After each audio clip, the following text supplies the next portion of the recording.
Good afternoon, ladies and gentlemen, and welcome to Vinny's Take. I don't have a lot of time tonight, so I'm going to make this quick. I'm going live because rather than recording it and making sure I got everything right, I wanted you to just hear my thoughts on this one.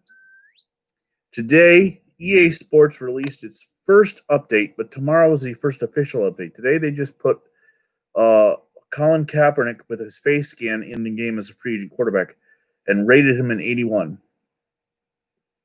EA Sports doesn't get it. Before I get into my thoughts on Colin Kaepernick being in a football game and his rating and all that, let me talk about what EA Sports is going through right now. There is a hashtag trending on Twitter called Drop EA Sports for the NFL. The fans, especially those who play franchise, are fed up with this simulation aspect of Madden football, and that it's not a true simulation. And Madden hasn't been a true simulation in a long time. In fact, this new Frostbite engine, it's not new, they're in their fourth year. The Frostbite engine makes it even worse than anything else. Before Frostbite, there was at least some resemblance of a football game, but since Frostbite has come in, the animations overtake things. There's no logic in the AI. Today I played a game where I went to audibilize my defense into a base defense in man coverage, and the safety who was supposed to be covering a wide receiver went all the way across the field, still linked to cover him. Over here, he went wide open down the field for a touchdown, and I never recovered the rest of the game.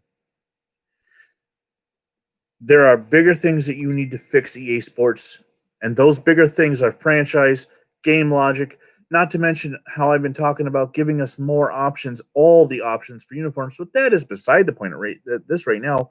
We want the game fixed. We want the game playable. Shoot, we're playing Madden 20 and Sack to the Future, and night after night after night, you hear us complaining about things that just don't make sense. And if you don't believe me, watch tonight. The Bills and Oilers play in Week 7 of the 65 season, and one of us is going to get screwed somehow. Hopefully him. But let's get back to them putting Colin Kaepernick in.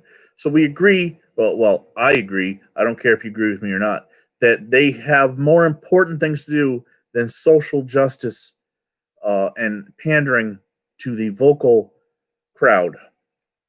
But Colin Kaepernick in a football game, 4 years since he's played it down, so 3 years since he's actually been in a game because they put him in Madden 18 as a free agent. At that time, his rating was like a 71 or a 74, I believe. Today, he was released with his rating being an 81. Now, ratings, I've done videos before. Ratings don't mean shit. You can go in. There's 3 ways you can fix them. You can go in and physically edit it yourself if you're the commissioner. Second of all, you can go on the field and earn yourself improvements. And thirdly, the player himself in real life can go play better. Well, Kaepernick can't do that because he's not yet signed.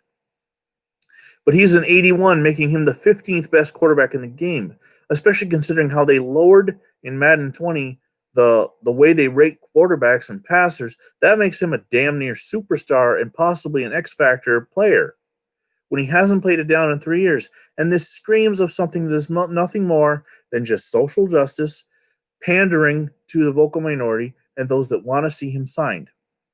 I have no problem if the NFL wants to sign him. By all means, let him. But in his last season as a starter, he won like 2 games when he took over for Blaine Gabbert.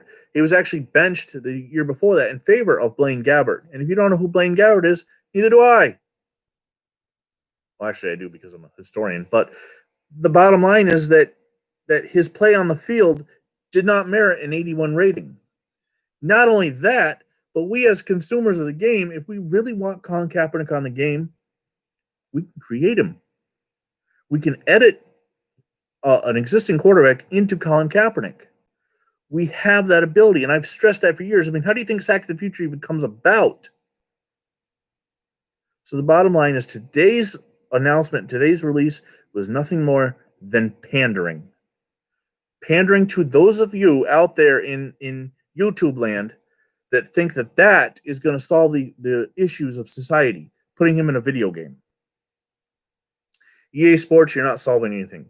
Nike didn't solve anything by paying him millions of dollars to be a spokesman. He's not solving anything when he changes workouts, goes an hour away from Atlanta, and hardly any team can show up. There's a lot of issues that I have with the way the Colin Kaepernick thing has been handled on both sides. But today, EA Sports didn't help anybody. They didn't help anything. Tonight, we'll have more on it and on discussion. I'm sure John M will be on as we're playing that game. I'm not sure if Tears or Fan will be on, but make sure you check it out around midnight Eastern time or so as the Buffalo Bills play the Houston Oilers in Sack the Future. But that's my take. What's yours? Until next time, I'm Vinny Vincent, and God bless America.